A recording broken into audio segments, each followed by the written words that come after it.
आणि मोठा असताना कधी घातली होती आपण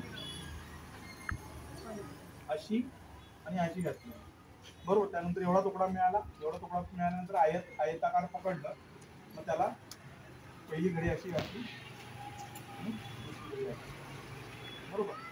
तर या पद्धतीने घडी घातल्यानंतर आता हे माप आहे, हे माप तयार होतं लक्षात.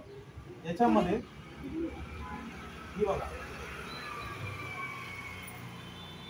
दोन बाजू, एक बंद बाजू आणि दुसरी ओपन बाजू. हा इथे पण ही बंद आहे, कपडा असा पकडायचा, बंद इथे आणि ओपन असा पकडायचा. हे माप तुमच्यासाठी, त्याची गरज नाही. याच्यावरती तुम्ही डायरेक्ट हे माप तुम्हाला रेडी करून आणलं ते दाखवण्यासाठी.